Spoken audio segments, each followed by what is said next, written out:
And we are live. Welcome everybody, Dan Latto speaking. Welcome to Property Cashflow Show every Wednesday at 12 noon, allegedly, to summer holidays. We're never quite on time in summer holidays. Okay, so let's talk about property sourcing. Question that we get asked a lot, of course, is how do I find my first property deal? And of course, that's all detailed in the £27 property sourcing training. But what we can tell you, in addition to that training, but you should also go buy, because it's got everything in there, including NDAs and contracts and all sorts of things, leaflets you can download and use, and so on. Anyway, you can sign up for that. But in this session, I want to give a little bit away about how to source deals. Now, there's only a couple of ways in which you can find deals anyway.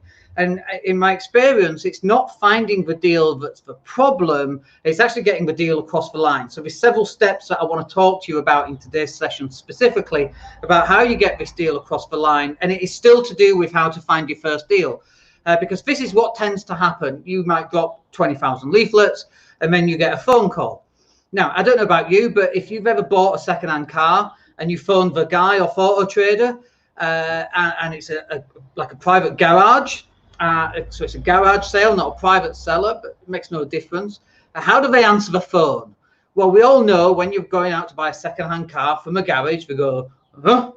And it makes it sound like you phoned a caveman, doesn't it? And that's what we find our competition does when they get a phone call off a potential vendor. They pick up the phone, they don't know what they're doing, they grunt at the other person. And so this idea, this concept of first impressions is absolutely vital.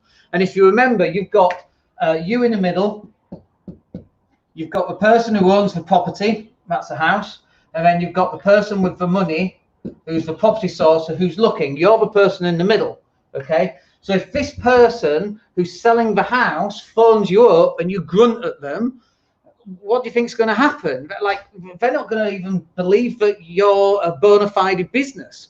And we say to people, treat this like a business, like you would, exactly like would a business. You know, this whole concept of, well, a phone call goes to my mobile and then it goes to voicemail. I don't know a business where it goes to voicemail. Like, certainly I don't leave voicemails for anybody. If I can't answer the goddamn phone, I don't answer my phone, by the way, and I don't have voicemail. I expect everyone to email me. But that's business on my terms. But right now, you're the person who's hoping to get the property vendor on your side. You've got to answer that phone, because if these phone you up and they can't get in touch with you, and the fourth time, the fifth time, the sixth time they've actually tried to phone you and you still don't answer your phone. And we've all got excuses. You're driving, you're putting the rubbish out, you're asleep, you're having a swim, you're running, you're with the kids. We've all got reasons as to why. So you have to have a call answering service that can actually take the phone call, answer it in a professional manner, email you the results, and then you can then phone the vendor back at a certain time. So you could say things like, Mr. Latto is out, but he's asked me to take a message and he'll return all calls between 7 and 9 p.m. Is that okay tonight? The vendor says yes. And then you get the email and you phone the vendor back between 7 and 9 that night. Or you send them a message saying, I can't do it tonight, but would tomorrow night work? But you've made some form of contact in some way. Most sourcers don't do this, okay? And if you don't believe me, phone a couple up and just go and see. Those people that advertise in the newspapers or leaflets or the postcards in Chinese restaurants, Chinese takeaways, for example, or newsagents, phone a couple up and just see what the quality of your competition is like, because I guarantee the quality of your competition is pretty rubbish. And the problem there is that because the quality of your competition is rubbish, you then think that your quality of yourselves doesn't have to be that much higher. And I would firmly disagree with that. Your quality of the way in which you respond has to be business-like. And if you can't run this as a business, you shouldn't be running this at all. To become a sourcer is going to cost you £1 or two. Okay, it's not just for 27 quid training, which covers everything.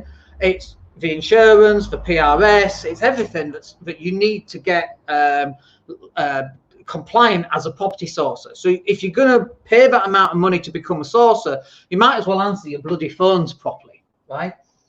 So again, this is where we're talking about first impressions. We're not necessarily talking about leaflet drops and newspaper advertising, classified, display. It was not about putting postcards up in Chinese takeaways, for example, or newsagents. It's not just about that. It's about how are you going to handle this phone call. And the problem that I also see is, fine, you've now answered the call in a professional manner. You haven't got a clue what the heck you're doing. You don't know what questions to ask. You don't know what to say. You've never done this before. And that's all right. That's not a problem. That's why we role play. You should be role playing these questions. Pretend your partner is the vendor. Pretend that you are the broker, the property sourcer, and get them to ask loads of questions. Ask your mates down the pub. You shouldn't be in pubs right now. You should be all masked up and basically staying at home because there's a pandemic on, don't you know? But you should be phoning up your friends or doing it on Skype or yet more Zoom calls, and you should be role playing these questions. What condition is your property in? It's a terrible question, by the way. Well, what's the postcode of your property? And you can check it out on Rightmove, and just get people to find a property on Rightmove and make this stuff up. But you've got to know how to respond, and you should have a list of like 20 questions, 20 top questions that people are going to ask you, so that you've actually got a canned response ready. How do you operate? How fast can you buy? Can I sell and rent back? I've got this other debt. Can you do anything with that? Can you pay my solicitor's fees? Like, you need to know the answers to all of these questions. And if you don't know the answer to all of these questions, you're not prepared for this phone call, right? So you're treating it like a hobby, which is the mistake that a lot of property sources make. I see all the deals going out there. People are not compliant. They're not signed up to the PRS. They've got no insurance. I see all these deals going out, and I'm looking at some of these deals, by the way, and I'm like, goodness me, that's a shocking deal.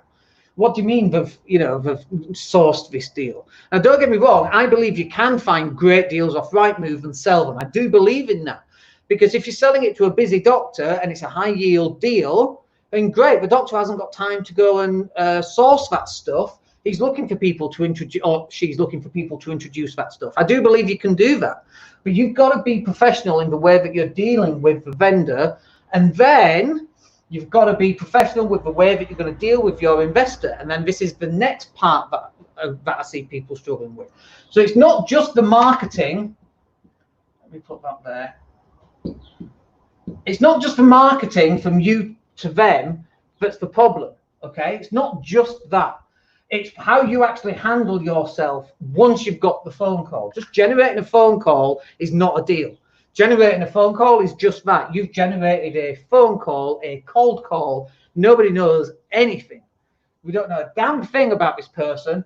You've got to qualify them. Have you got a list of questions of which to qualify them? That's the first step. Then you can start putting together this semblance of a deal. Then you've got to start packaging it up. In fact, my digital marketing agency has just packaged up a couple of deals for my property sourcing business, and they are shit hot. 6-7 page PDFs. The videos have music and text displaying all the features and benefits of the property. This is good stuff, right? And so when we've now packaged up this deal, great, we've packaged it up, looks really good. Then we have to market it out to these guys, which is the investors. And then this is the other mistake that I see people making, is they have like a sheet of A4 paper with just some stuff typed on it. A couple of random pictures slapped on for good measure. It's like, you ain't selling anything to someone like that, because the first question, the very first question that this person is going to ask about you and your business and the deal, does anybody know what it is? It's this. Are you credible? Because honestly, if you're not credible in the way that you're distributing this information, you ain't selling it. It's as simple as that, because this guy or girl doesn't trust the sourcer. I don't trust sources. You shouldn't trust sources. Even if you are one, you don't trust anybody in property. The property is one of the worst industries for people trying to rip people off. And I saw something on Property Tribes yesterday to do with where someone lent a guy 100 grand, one of the property trainers 100 grand, and now it's all going to court and it's all in public. And you shouldn't trust anybody, right? Don't trust me. I don't trust you. I don't know you. You're not credible. You've got to build credibility, and in your marketing, the way that you package up this deal has to be done in a credible manner, which then leads us on to things like, just checking we've got space. If I type it up here, how do you make yourself credible? So website. You've got to have a decent website, okay? Your PDFs of packaged deals.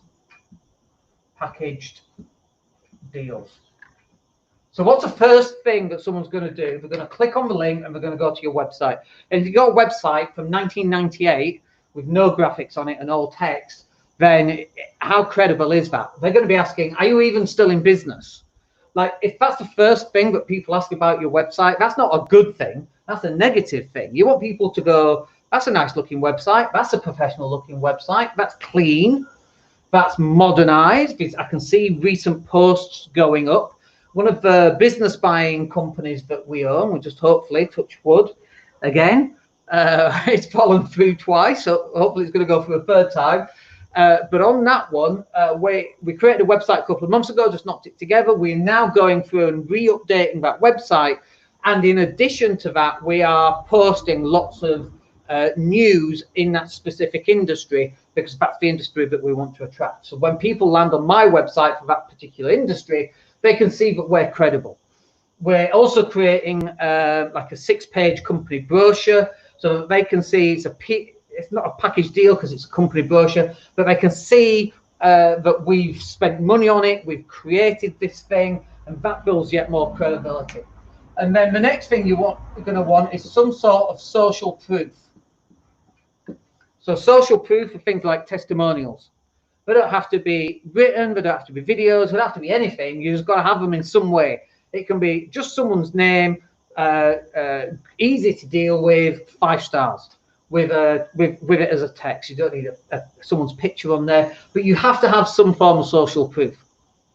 Social proof could also come down to how many likes your Facebook page has got. If you've got 3 Facebook page likes, you've got no social proof. You do need some Facebook likes. Now, I don't believe in buying likes. However, in order for you to get off the first 100 likes, you might want to just put a little bit of money into it. I'm not great in my belief on that, but I'd rather you do that than have 0 for the next 6 months, because you're going to have 0 social proof there.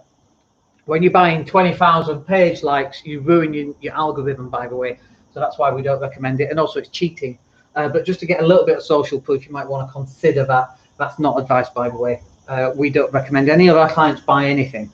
We recommend all our clients get social proof by doing the work in the first place, by putting out lots of content. How else do you get credibility? Let's write this up here. So anybody new's coming in, credibility. Can you see that? Yeah, you can. So how else do we get credibility then? Social media content.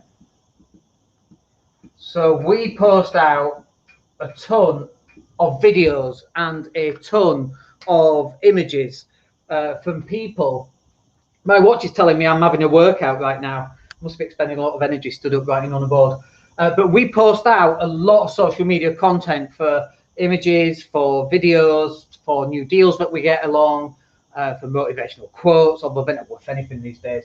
But you've got to have this in your business, otherwise you've got no credibility at all. And by the way, the person selling the house, they're going to check you out as well. Okay? So we know this when, for our business buying agency, investment company, I should say, it's not an agency, we physically buy them ourselves. For that, we know that the people selling, they check us out online, and we are now just putting together a whole bunch of social proof, social media content. We're updating the website. We've got the PDF you can download, and people will download it. If you've got any comments, by the way, stick them in the box down below. But right now, if you're not building credibility, and you've had the last 3 or 4 months at home, basically, because we're in pandemic, you've had lots of opportunity to create credibility by getting your website up to date, by making sure that your PDFs for people to download for those package deals, that they're up and running and they're going to look good. But you can start focusing on social proof, but you can start putting out social media content. This is how you are going to close more deals. Generating a phone call isn't enough anymore, right? Because lots of people are generating phone calls. What separates you from everybody else? Credibility is what's going to separate you from everybody else.